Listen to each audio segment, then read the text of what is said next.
Hello दोस्तों, कैसे हैं सब। मैं हूं हिमांशु और मैं स्वागत करता हूं आप सबका आपके अपने चैनल कॉमिक वर्ल्ड पर। तो चलिए दोस्तों, शुरू करते हैं डायमंड कॉमिक्स में फौलादी सिंह की पहली कॉमिक्स, फौलादी सिंह और लौह मानव।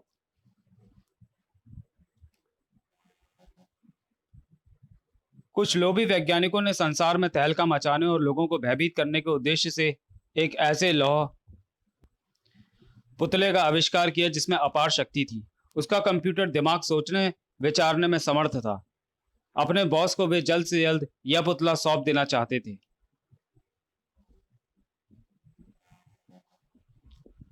पुतले में दिमागी शक्ति भरने का अंतिम कार्य चल रहा था। कंप्यूटर दिमाग बनाने में विश्व विख्यात डॉक्टर गुस्ताफ पुतले के सिर में दिमाग की फिटिंग कर रहे थे। डॉक्टर गुस्ताफ, असली काम तो आपका है। कंप्यूटर दिमाग से ही तो पुतला सोच समझ सकेगा। मैंने अपनी तरफ से कोई कसर नहीं छोड़ी है सेल्जिन। यदि कोई गड़बड़ नहीं हुई तो यह पुतला मनुष्य के दिमाग से कहीं ज्यादा दिमागी शक्ति वाला होगा। बड़े बड़े हथियार भी उसका कुछ नहीं बिगाड़ पाएंगे। कुछ दिन बाद वैज्ञानिक वह पुतला अपने बॉस को सौंप देते हैं। डॉक्टर हैरिसन, ये लीजिए कंप्यूटर दानव। इसकी शक्ति और दिमाग दोनों ही बेमिसाल है। यह जब सड़क पर लोगों के बीच से जाएगा तो कोई नहीं कह सकेगा कि यह नकली मानव है। हम इसके जरिए कोई भी काम करा सकते हैं। हा हा हा। डॉक्टर हैरीवन, बहुत खूब मेरे दोस्तों। तुमने एक ऐसा अजूबा करिश्मा कर दिखाया है जिसे कोई सच नहीं मानेगा। मैं कल संसार के सभी देशों के राजदूतों के सामने इसका प्रदर्शन कर उन्हें भयभीत कर दूंगा, ताकि वे हमारे सामने हमेशा झुके रहें, धन दौलत हम पर लुटाते रहें। हा हा हा हा हा। दूसरे दिन संसार के सभी देशों के राजदूतों के सामने पुतले का प्रदर्शन। भाइयों, मैं आज आप लोगों को एक ऐसे व्यक्ति से मिलाने जा रहा हूं जो शक्ति में बेमिसाल है, बुद्धि में विलक्षण है। बड़े से बड़े हथियार भी इसका कुछ नहीं बिगाड़ सकते। आग से खेलना इसका काम है। इसकी शक्ति का कमाल देखिए। डॉक्टर हैरिसन कंप्यूटर मानव को इशारा करते हैं, जाओ और उस विशाल हाथी से भिड़ जाओ। तो फिर क्या था लौह मानव का कमाल। कंप्यूटर मानव ने अपने विशाल हाथों से हाथी को मुक्कों की मार मारी। सुनो लौ पुरुष, उठाओ हाथी को और पटको जमीन पर।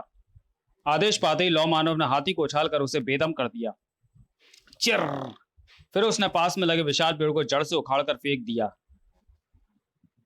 तभी दो व्यक्ति वेल्डिंग गैस की नीली लपटें उस दानव पर छोड़ने लगे, लेकिन इन लपटों का उस लौ मानव पर कोई असर नहीं हुआ।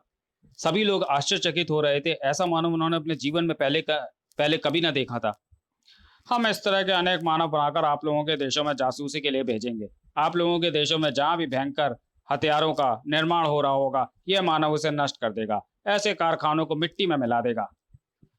एक राजदूत भयभीत स्वर में, क्या ये मानव आपने बनाया है? यह असली मानव नहीं है। हाँ, यह असली मानव नहीं बल्कि फौलाद का बना कंप्यूटर मानव है, मशीनी मानव। हम ये नहीं मान सकते, ये नकली मानव नहीं है। ये तो हमारे जैसा हाड़ मास का है। नकली मानव इस तरह से चल फिर उठ बैठ नहीं सकता। आपकी बात का हमें विश्वास नहीं। तभी डॉक्टर हैरिसन ने एक छुरा उठाया और पुतले के पास आकर खड़े हो गए।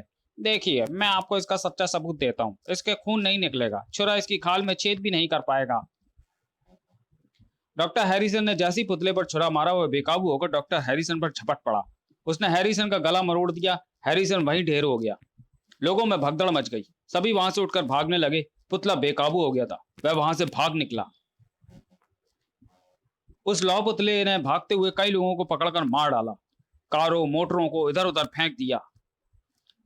जिस सड़क से वह गुजरता वहां हाहाकार मच जाता। पुलिस की गाड़ियां लोगों को सचेत कर रही थी और वह लौ पुरुष मस्त हाथी की तरह जो भी सामने पाता उसे नष्ट भ्रष्ट कर देता। हेलो हेलो हेडक्वार्टर, लौ मानव बेकाबू है और तहस नहस करता हुआ राजधानी की ओर बढ़ रहा है। दिन भर तहलका मचाता हुआ लौ मानव शहर से बाहर निकलकर अचानक अंधेरे में विलीन हो गया। उधर वैज्ञानिकों की टोली में 3-4 वैज्ञानिक कहकहा लगा रहे थे, हा हा हा हा हा हा हा हा। बड़ा बॉस बनता फिरता था लेकिन मूर्ख निकला। इतना भी नहीं समझ पाया कि लौ मानव का नियंत्रण मेरे हाथ में था। मेरा इशारा मिलते ही लौ मानव ने उसका काम तमाम कर दिया। इस मौके का बड़े दिनों से इंतजार था मुझे। अब मैंने पुतले को नियंत्रण से मुक्त कर दिया। अब वह ऐसी तबाही मचाएगा कि दुनिया देखती रह जाएगी। आप बड़े समझदार निकले गुस्ताव। हम सब आपका लोहा मानते हैं। आखिर पुतले में दिमाग तो आप ही ने लगाया था। और हम विनाश लीला का आनंद लेंगे, फिर ऐसे ही पुतलों को अपने नियंत्रण में रखकर अन्य देशों में छोड़ेंगे और धन दौलत से माला माल हो जाएंगे। दुनिया पर हमारा अधिकार होगा। वे खतरनाक और लोभी वैज्ञानिक लौह मानव को नियंत्रण से मुक्त कर विनाश लीला का तमाशा देखना चाहते थे, संसार को भयभीत कर देना चाहते थे। और उधर एक सच्चा वैज्ञानिक संसार में फैल रहे तनाव और भय को दूर कर सुख शांति फैलाने की जीव तोड़ कोशिश में लगा था। वह इस कार्य के लिए एक नौजवान की सहायता लेकर एक और अजूबा प्रस्तुत करना चाहता था। बेटे शेखर, तुमने विज्ञान का अच्छा खासा अध्ययन कर लिया है। मैंने जैसे होशियार और वीर जवान की कल्पना की थी, तुम मुझसे कहीं ज्यादा निकले। अब अध्ययन को कम कर शरीर से फौलादी बनने की कोशिश करो। आज से तुम्हारा प्रशिक्षण शुरू। ठीक है uncle John. Doctor John Shekhar को तरह तरह की युद्ध कला तथा व्यायाम का प्रशिक्षण देता है। जूडो कराटे का प्रशिक्षण लेते हुए, कड़ाक पैराशूट से उतरते हुए, शेखर हर प्रकार का परीक्षण सीखने के लिए तैयार था। शेखर कुछ ही समय में निशाने लगाने में माहिर हो गया। रस्से पर चलने से उसे बहुत आनंद मिलने लगा। भारी से भारी वजन भी उसके लिए मामूली था। घुड़सवारी में भी वो बहुत होशियार हो गया था। डॉक्टर जॉन ने उसे फ्री स्टाइल कुश्ती की भी शिक्षा दी। कई दिनों की कड़ी मेहनत के बाद शेखर फौलादी शरीर का मालिक बन जाता है। शेखर की मेहनत और लगन से डॉक्टर जॉन बहुत खुश होते हैं।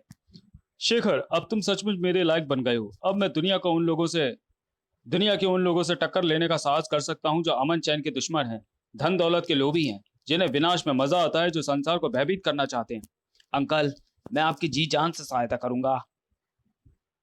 आज से मैं तुम्हारा नाम फौलादी सिंह रखता हूँ। तुम्हारा जिस्म फौलादी बन चुका है मेरे शेर। ठीक है अंकल, मैं आज से अपने को फौलादी सिंह ही कहूंगा और वचन देता हूं कि अपनी विद्या का मैं कभी दुरुपयोग नहीं करूंगा।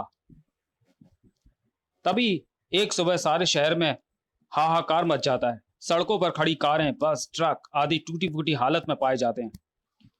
अरे मेरी कार का इंजन और पहिए कहाँ गए? मेरा ट्रक किसने तोड़ दिया? मेरा स्कूटर लगता है किसी ने जैसे मरोड़ दिया हो। यह विनाश किसने किया होगा एक ही रात में? और एक दिन जब एक चरवाहा अपनी भेड़ें चरा रहा था तो अचानक पहाड़ के पीछे से किसी को उसने आते देखा। उस व्यक्ति ने आनन फानन में ही पास में लगा एक वृक्ष उखाड़कर भेड़ों पर फेंकना चाहा। दर्जनों भेड़ें उस विशाल वृक्ष के नीचे दबकर मर जाती हैं।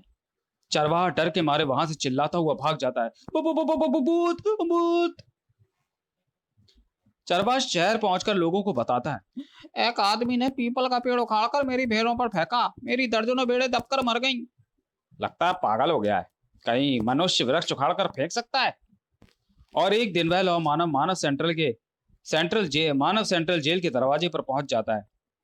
क्या है, भागो, अब गेट नहीं खुलेगा। लेकिन तभी लौह मानव ने दोनों हाथों से गेट उखाड़कर फेंक दिया। सिपाही चीखते चिल्लाते भागा, बचाओ बचाओ, प्रेत प्रेत। लौह मानव ने जेल की कई कोठरियों के दरवाजे तोड़ दिए और एक दरवाजे की सीकचों को मुंह में रखकर चबाने लगा। कई खूंखार कैदी जेल से भाग गए।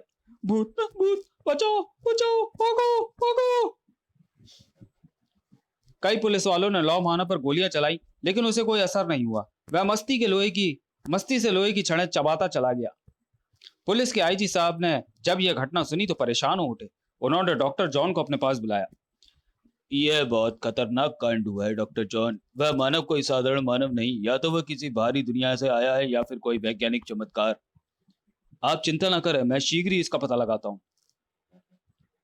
डॉक्टर जॉन प्रयोगशाला में फौलादी सिंह को बुलवाते हैं। फौलादी सिंह के साथ उसका दोस्त लंबू भी आता है। डॉक्टर जॉन के हाथ में एक पिस्तौल है और वह फौलादी सिंह को प्यार से फौलाद कहकर पुकारते हैं। आज तो तुम्हारा मित्र भी तुम्हारे साथ आ गया है। खैर देखो फौलाद, उस विचित्र मानव से निपटने के लिए ये किरण पिस्तौल अपने पास रखो। यह तुम्हारे लिए बहुत सहायक होगी। और डॉक्टर जॉन अभी फौलाद को समझा रहे थे कि लंबू प्रयोगशाला की वस्तुओं को घूम घूम कर देखने लगा। एक बोतल में रंगीन पानी को देख उसने उठा लिया। आहा, अंकल जॉन का शरबत जरा चखूं तो कितना मजेदार है ये। शरबत पीते ही लंबू फर्श पर गिर पड़ा। उसके शरीर में विचित्र परिवर्तन होने लगा। उसके गिरने की आवाज को सुनकर डॉक्टर जॉन और फौलाद उसकी ओर भागे।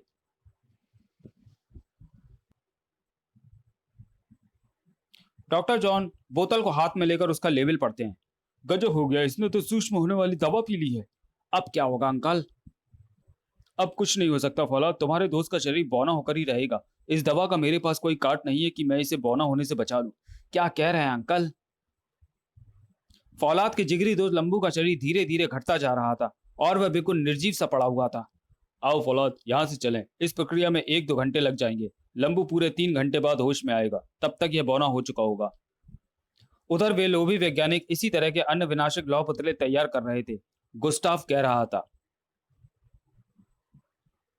हमारा लौह मानव सफलता पूर्वक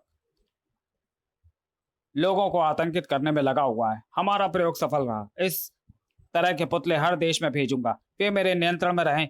मेरे आदेश पर मेरा मन चाह काम करेंगे। हा हा हा हा हा। तो चलिए दोस्तों, वीडियो को यहीं समाप्त करते हैं और मिलते हैं फौलादी सिंह की कॉमिक्स लौह मानव के दूसरे भाग में अगले वीडियो में। तब तक के लिए धन्यवाद।